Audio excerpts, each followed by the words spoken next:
Hello dear students, मैं Anil Singh Yadav, zoology faculty आकाश कोटा। मैं बच्चों डीएसजी सर जूलॉजी फैकल्टी आकाश कोटा।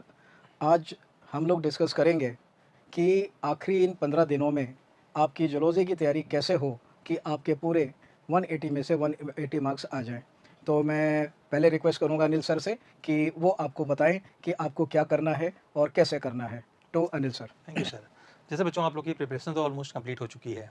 आप प्रिपरेशन को लास्ट टाइम जो हम लोग को फाइनल टेस्ट देना है वो कैसे देना है, तो एनसीईआरटी आपने पूरी पढ़ ली। अभी याद रखिएगा, जो नीट का पेपर है वो मैक्सिमम एनसीईआरटी से आ रहा है। अब उसके लिए करना क्या है, एनसीईआरटी की हर एक यूनिट को आप एक दिन के अंदर टारगेट करें।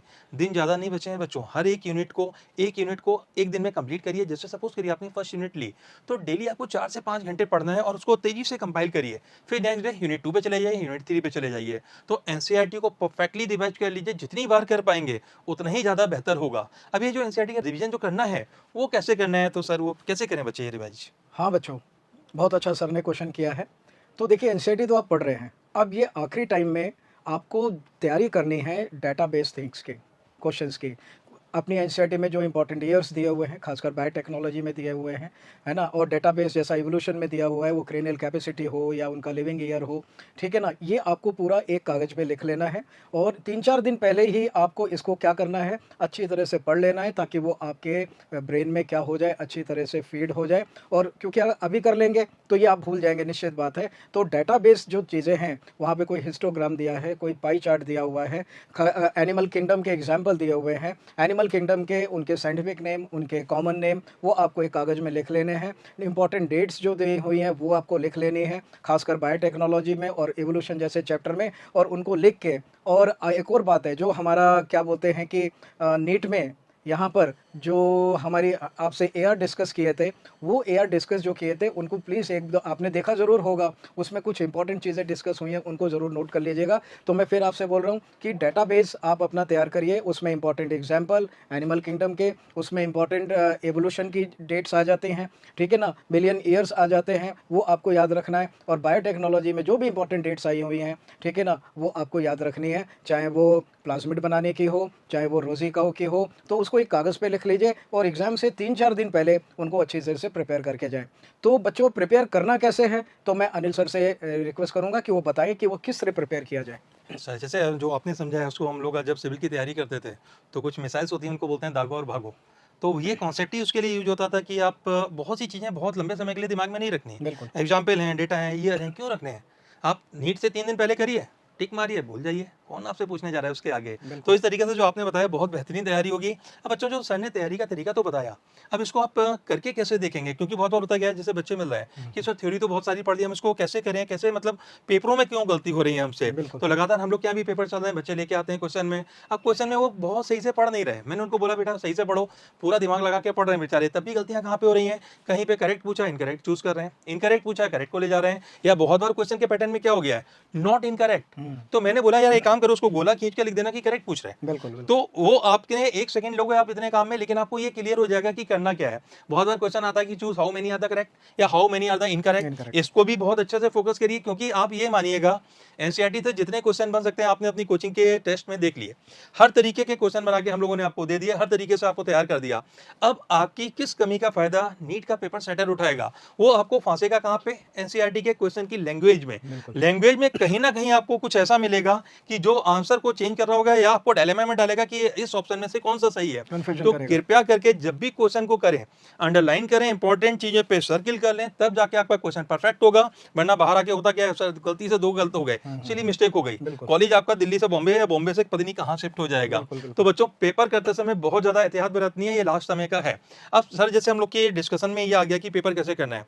अब जैसे नीट आने वाला है, अब ऑलमोस्ट कम ही दिन बचे हैं, तो बच्चों को अपनी दिनचर्या कैसी रखनी चाहिए, क्या करे कि वो परफेक्टली उस दिन नीट के दिन प्रिपेयर्ड हो अच्छे से करने के लिए? बिल्कुल। सर आपने बहुत अच्छी बात बताई। एक ये वर्ड बेटे, अब जो सिली मिस्टेक है ना, ये अब नहीं रहना चाहिए। मिस्टेक ही नहीं रहनी चाहिए, सिली तो छोड़िए, आपकी मिनिमम मिस्टेक, मैं तो कह रहा हूँ बिल्कुल भी मिस्टेक आपकी अब नहीं होनी चाहिए। आपने बहुत सारे टेस्ट दे लिए हैं, अपने यहाँ पर टेस्ट दे लिए हैं, एआईटीएस दे लिए हैं, पूरे साल आप टेस्ट देते आए हैं। अब आपको करना क्या चाहिए 11th आवर में, कि आपको फुल सिलेबस के 4 से 5 जो टेस्ट होते हैं या पेपर्स होते हैं, उनको सिंसियरली सॉल्व करना चाहिए। अपने टाइम को सेट करके कि इतने टाइम में मुझे इतने क्वेश्चंस जो हैं वो हर हाल में क्या करने हैं, कर लेने हैं। ठीक है ना, ये बहुत ज़रूरी है। और आप जब ये करेंगे तो आपका पूरा सिलेबस क्या हो जाएगा, फिर से रिवाइज हो जाएगा। जो चीज़ें छूटी हुई हैं वो क्या होंगी, आसानी से आपको याद हो जाएंगी। और क्योंकि आप 11th आ रहे हैं, आपका मैक्सिमम कंसंट्रेशन हो रहा होगा। पूरे साल जो आपका कंसंट्रेशन नहीं बना होगा ना, बच्चे जो पढ़ रहे हैं उनका कंसंट्रेशन ये होगा। ठीक है ना, आप 1 महीने में पूरे साल का सिलेबस आपने किया होगा या कर रहे होंगे। तो बच्चों, एक आपसे सजेशन मैं ये दे रहा हूँ कि कम से कम 3 से 4 फुल सिलेबस टेस्ट पेपर जो होते हैं उनको ज़रूर किया करें। और अभी हमारा जो नीट मेल हुआ था, नीट मेल आपने देखा होगा, वो क्वेश्चंस हम लोगों ने कहीं से उठाए नहीं है, हम लोगों ने उसको एनसीईआरटी से प्योरली बनाए हुए हैं। उनको प्लीज़ देख के ज़रूर जाइएगा, क्योंकि आपका एआर तो आ सकता है उससे। मैंने अपने डिस्कशन किया था आपसे कि उससे आपके ऑब्जेक्टिव क्वेश्चंस भी आ सकते हैं। ठीक है ना। और मैं अब अनिल सर से पूछूंगा कि जो हमारे एनसीईआरटी में जो पाई चार्ट दिया हुआ है या हिस्टोग्राम दिए गए हैं या फिर वहाँ पे डायग्राम्स दिए गए हैं, उनको लेके क्या स्ट्रेटजी होनी चाहिए, अनिल सर? जैसे बच्चों आपको पता होगा, अभी पिछले 2-3 साल से तो डायग्राम बेस्ड क्वेश्चन आया नहीं है, लेकिन इसका रत्ती भर मतलब नहीं कि आएगा नहीं, मे भी इसी साल आ जाए। अब डायग्राम में करा क्या जाता है, तो आप टेक्निकल चीज़ों को समझना। एनसीईआरटी से वो डायग्राम उठा के देंगे अपने पेपर सेट करने वाले को, वो क्या करता है, उसकी लेबलिंग को गायब कर देता है, लेकिन वो एरो नहीं हटाएगा। उसी एरो पे ABCD लिख देगा, उसी के अकॉर्डिंग आपसे पूछेगा। तो जब भी आप डायग्राम प्रिपेयर करें, आप उसको छुपा दें और उसको छुपा के प्रैक्टिस करें कि ये क्लॉक वाइज या एंटी क्लॉक वाइज कौन सी लेबलिंग जा रही है। अगर आप पहचानते हैं बहुत अच्छी बात है, लेकिन बहुत बार डायग्राम इतने पुअर हैं कि आपको पहचान में नहीं आएगा, लेकिन आपको सीक्वेंस याद रखना पड़ेगा।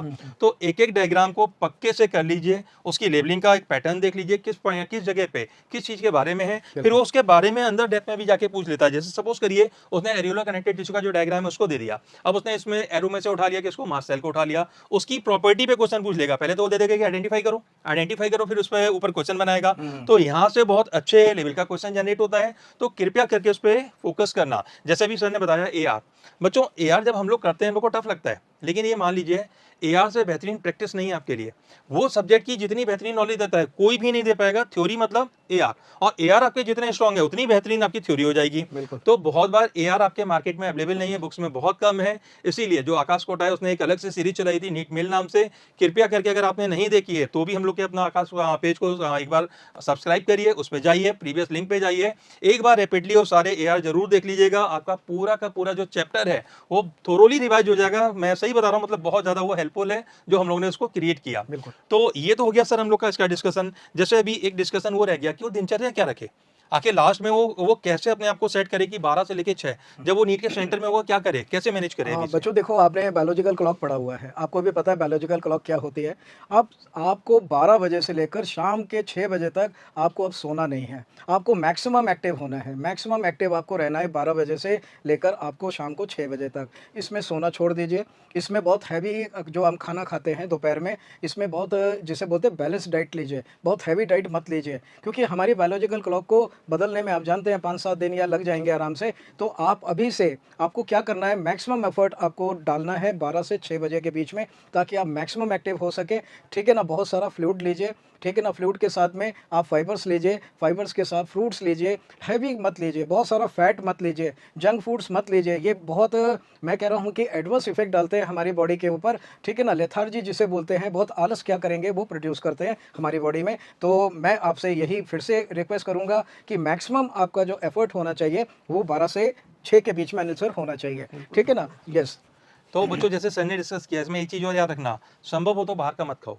फूड पॉइजनिंग बहुत ज्यादा हो रही है, बिल्कुल, गर्मी आ गई है, बिल्कुल। बीमार पड़ना अफोर्ड नहीं कर पाओगे, लास्ट समय है, हाँ। मतलब पीछे हो जाओगे यार। तो बिल्कुल। कृपया करके मतलब जहां तक संभव हो बच पाओ। अगर हॉस्टल में रहता तो संभावना नहीं है, लेकिन स्टिल खाने को एक बार जरूर देख लें कहीं होगा खराब तो नहीं है, रात का रखा तो नहीं है। इस तरीके के खाने से परहेज करें। ठंडा वगैरह ना पिए, इस समय गला खराब हुआ, वायरल हो गया, वो भी अफोर्ड नहीं कर पाओगे, आपकी पढ़ाई के घंटे चले नुकसान जाएंगे। होगा। तो बच्चों एक्चुअली में ये सारा का सारा जो प्रोग्राम था ये किसके लिए था कि जूलॉजी में आप परफेक्ट नंबर ले आए, मतलब परफेक्ट का मतलब जितने क्वेश्चन आए आप सारे सॉल्व करें। बिल्कुल। आप यकीन मानना, टीचर और आपके पेरेंट, ये 2 लोग ऐसे हैं जो ये चाहते हैं आप सफल होइए। बिल्कुल। क्योंकि मतलब हमें जो अंदर से खुशी मिलती है आपके सफल होने की, आप जब एप्रिन पहन के फोटो डालते हैं, स्टेथोस्कोप लगा होता है, उससे ज्यादा खुशी कभी नहीं मिलती, कभी नहीं कैसे भी मिलती नहीं है। मिलती। तो बच्चों ऑल द बेस्ट इसी के साथ, thank you. All the best बच्चों। आपको बहुत बहुत आने वाले एग्जाम के लिए बहुत बहुत शुभकामनाएं। ठीक है। ईश्वर से यही कामना है कि आपको अपना मनचाहा मेडिकल कॉलेज आपको मिले। ऑल द बेस्ट बच्चों। Thank you. थैंक यू बच्चों।